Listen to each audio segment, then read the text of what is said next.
E aí, pessoal, eu sou o engenheiro civil Igor Neuberger e vamos dar continuidade ao nosso cálculo de escadas.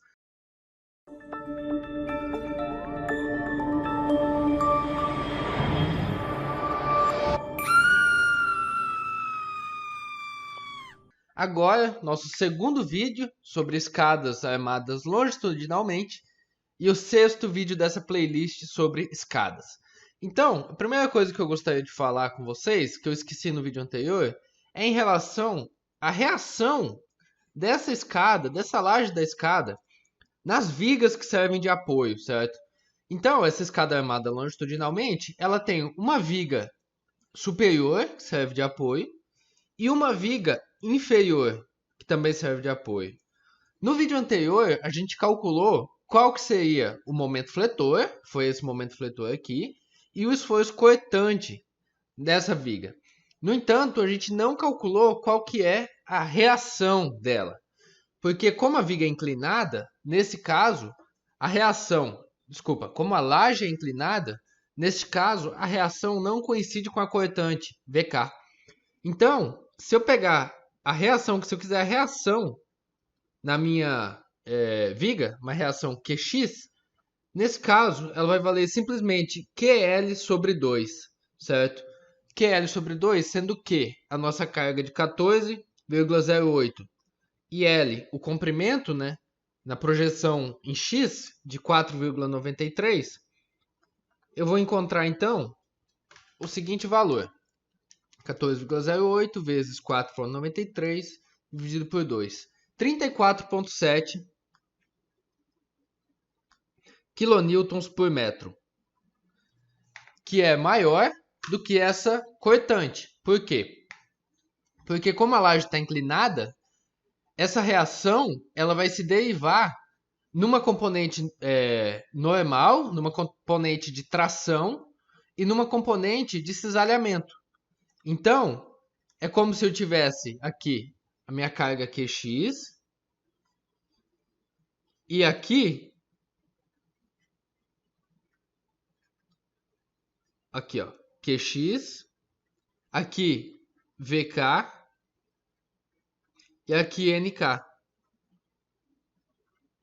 Ou seja, essa reação de apoio aqui, ó, ela se converte numa componente de cisalhamento e numa componente de força normal. Então, por isso que o VK é menor do que o QX. Mas a reação nessa minha viga, que serve de apoio, vai ser simplesmente QX, que neste caso é 34,7 kN por metro, que significa que a cada 1 metro de escadas que eu tenho aqui, ó, eu vou ter 34,7 kN embaixo da viga e 34,7 kN em cima, na viga de cima. Então, essa é a reação se eu tivesse que calcular essa viga aqui que serve de apoio. Então, tendo a reação e tendo o valor da cortante do momento, nós já podemos ir para o cálculo, definitivamente, da área de aço. Aqui eu já fiz, para agilizar um pouquinho, né, para o vídeo ficar um pouco mais rápido, eu já dei um prosseguimento neste cálculo, em que basicamente nós temos o MK, que foi o valor calculado na aula anterior, no vídeo anterior. Deste MK, nós calculamos o MD, que é basicamente multiplicar pelo coeficiente de 1,4, e aqui estava em kN vezes metro, eu transformei em kN vezes centímetro, multiplicando por 100. Então, 5.988 kN vezes centímetros por metro. E, a partir daqui, eu dei uma espécie de trapaça. Por quê? Porque eu optei por um FCK maior. Por quê? Porque quando eu fizesse o cálculo com o FCK de 25, para essa seção transversal que a gente já viu no vídeo anterior, que é esta seção transversal aqui, de altura H e base de 1 metro, com um FCK de 25 MPa, isso daí é armadura dupla. Muito provavelmente daria armadura dupla. Então, se desse armadura dupla, eu teria que ou calcular como armadura dupla, mas é uma coisa que não é muito economicamente viável, ou eu teria que aumentar a altura dessa laje para fazer ela passar com a armadura simples. Então, eu optei aqui por utilizar um concreto mais resistente, um concreto de 45 MPa, que ele ainda é um concreto do grupo 1, então os valores de lambda e da fórmula do sigma CD ainda são os mesmos, né, para todos os concretos do grupo 1 até 50 MPa, e deu certo o cálculo com uma armadura simples. Então, qual que foi a sequência aqui? Optei pelo FCK de 45 MPa, dividi ele por 1.4 e calculei então o FCD. Deu 32,14 MPa. O sigma CD vale 0,85 FCD, que vale 27,32 MPa, convertendo para kN por centímetro quadrado, 2,73 kN por centímetro quadrado. Então, eu teria que jogar na fórmula do μ. O que é o μ? O μ ele vale o MD dividido pela minha base vezes minha altura útil ao quadrado vezes o sigma CD. E esse μ ele tem que respeitar um limite, que é esse limite aqui, ó, de 0,2952. Então, como ele está dividindo pelo FCD, quando eu opto por um FCK maior, meu sigma CD ele fica maior também. Aqui, com o concreto de 45 MPa, eu tenho sigma CD de 2,73, enquanto se fosse um concreto de 25 MPa, o meu sigma CD seria apenas 1,52. Então aqui, como eu estou dividindo por um número maior, a tendência do meu μ é ser menor, né? Como eu tenho que ser menor que 0,29, deu certo esse artifício de eu utilizar um concreto mais resistente. Daí vocês podem perguntar, mas se eu não quiser calcular com um concreto mais resistente? Ou você calcula com uma armadura dupla, normal, mas assim você acaba gastando mais com aço e isso pode não ser interessante economicamente, ou você aumenta a altura da laje.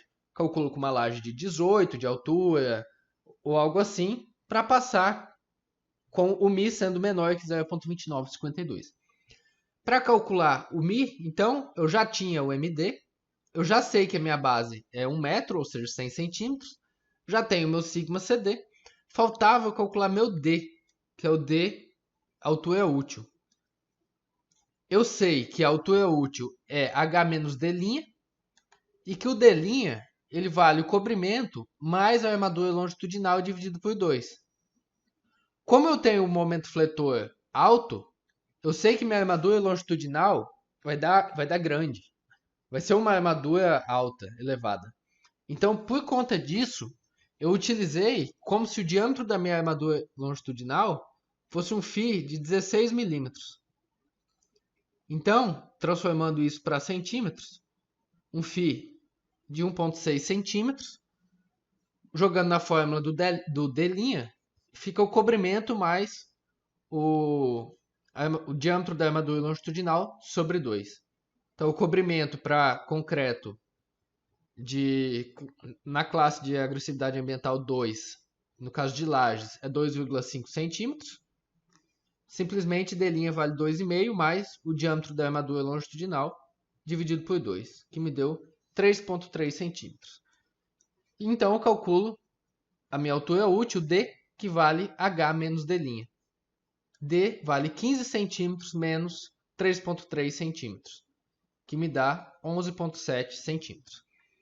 Aqui eu estou fazendo um pouquinho mais rápido, mas eu tenho um vídeo no canal também sobre como calcular esse D', definição do que é o D', do que é o D. Tudo isso são os vídeos iniciais lá do dimensionamento de vigas. Então, a partir daqui eu tenho o meu valor de D, jogo na fórmula do μ e encontrei o valor do μ de 0,16, que é menor do que o 0,2952, que é o meu limite. Se eu passar de 0,2952, eu passo a precisar de armadura dupla. Como deu menor, então eu calculo como armadura simples mesmo. A partir daí eu vou para a fórmula do epsilon, que é 1 menos a raiz de 1 menos 2μ sobre lambda, em que o lambda continua valendo 0,8 para concretos do grupo 1. Eu encontrei então o meu epsilon valendo 0,22. Como o epsilon é o x sobre d, sendo x a profundidade da linha neutra, eu posso isolar aqui e encontrar a profundidade da minha linha neutra. Ela está a 2,6 centímetros na altura da laje. Então, se eu tinha aqui, ó, Se eu tenho a minha laje com 15 centímetros de altura, 15 centímetros de altura, a minha linha neutra, ela está cortando a minha seção a aproximadamente 2,57 centímetros aqui, ó. Então, da linha neutra para cima, eu tenho compressão, certo? Dessa parte aqui eu tenho compressão. E na parte de baixo eu tenho tração. Isso caracteriza, né, a flexão simples, que é o nosso dimensionamento. E já temos vídeos também falando sobre isso mais detalhadamente. A partir do cálculo da profundidade da linha neutra, eu consigo encontrar meu braço de alavanca, que vale D menos 0,5 lambda(x), certo? Lambda vale 0,8, como eu falei. Isso vai me dar D menos 0,4x, que 0,5 vezes 0,8 dá 0,4. Encontrei o valor do Z e posso então calcular a minha área de aço.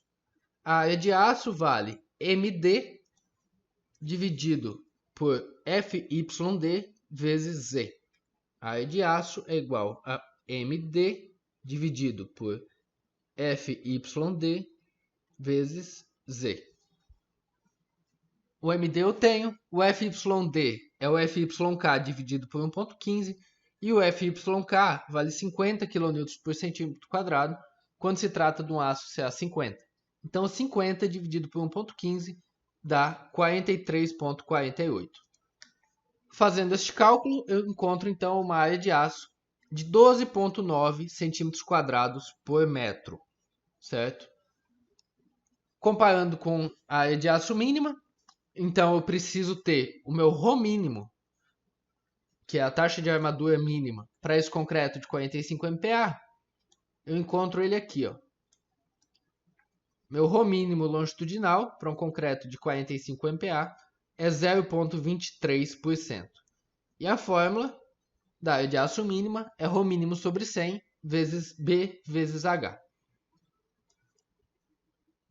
A minha seção transversal, então, ela tem base de 100 centímetros e altura de 15 centímetros. Então, 0,23, que é meu ρ mínimo, sobre 100, porque é 0,23%, vezes a minha base de 100 centímetros, vezes a minha altura de 15 centímetros. Com isso, eu chego em 3,45 centímetros quadrados por metro. A partir daí, eu consigo definir que a minha área de aço calculada é maior do que a minha área de aço mínima, então eu posso simplesmente transformar essa área de aço aqui, ó, de 12,9 centímetros quadrados por metro em bitolas. Como eu vou fazer isso? A partir dessa tabela aqui. Nesta tabela, eu tenho aqui até o φ de 12,5. φ de 12,5 vai me dar aqui, ó, se eu fizesse com a armadura de 12,5, para ter 12,9 centímetros quadrados por metro, eu teria esta armadura aqui, ó. 12,92 é um φ de 12,5 a cada 9 centímetros e meio. Então, essa é uma das opções. Eu posso optar por isto, ou eu posso fazer com a bitola de 16. No entanto, para a bitola de 16 eu não tenho essa tabelinha. Mas é fácil, né? Uma barra de 16 vai dar quanto? Vamos ver. Área de aço de um φ de 16. Isso aqui vai me dar 1,6 ao quadrado vezes π dividido por 4. 2,01 centímetros quadrados. 2,01 centímetros quadrados em cada uma barra, certo? Então, para eu ter 12,90 dividido por isso, eu tenho um total, ó, área de aço total dividido pela área de aço de uma barra vai ser igual a 12,90 dividido por 2,01. Isso aqui vai dar 6,41 eu posso arredondar para cima. 7 barras. Então, se eu tenho 7 barras a cada metro, porque são 16,9 centímetros quadrados por metro, e eu sei que 1 metro tem 100 centímetros, certo? É simplesmente 100 centímetros dividido por 7 barras. E vai me dar um total de 14,28, ou seja, 14 centímetros. Então, eu posso ter uma armadura de 12,5 a cada 9,5. É uma opção. Ó. Φ de 12,5 a cada 9,5. Ou eu posso ter um Φ de 16 a cada 14 centímetros. Aqui, eu vou optar, quando for fazer o detalhamento, vou optar por uma das duas. Provavelmente, vou optar pela de 12,5 mesmo, porque uma armadura é mais fácil de dobrar, mais fácil de montar, e o espaçamento de 9,5, ele não é tão curto assim. Não chega a ser tão dificultoso na hora da pessoa ir lá e dobrar essa barra, amarrar e tal, tudo isso. Então, esta é a área de aço da escada armada longitudinalmente. Nós podemos perceber que a bitola e a quantidade de barras de aço, né, é muito maior do que a escada armada transversalmente. Mas por quê, né? Porque a escada armada transversalmente, ela tinha as vigas laterais. Essa escada, ela não tem as vigas laterais, então ela mesmo tem que se sustentar apenas em sua laje. Como ela se sustenta, você acaba economizando, porque você não precisa ter essas duas vigas laterais aqui. Então, qual que é o mais economicamente viável? Não sei. Cada um vai se adaptar à sua situação de uma maneira, certo? Isso é decisão do projetista escolher qual tipo de escada vai usar. Então, o próximo vídeo nós faremos então o detalhamento desta armadura. Muito obrigado e até a próxima.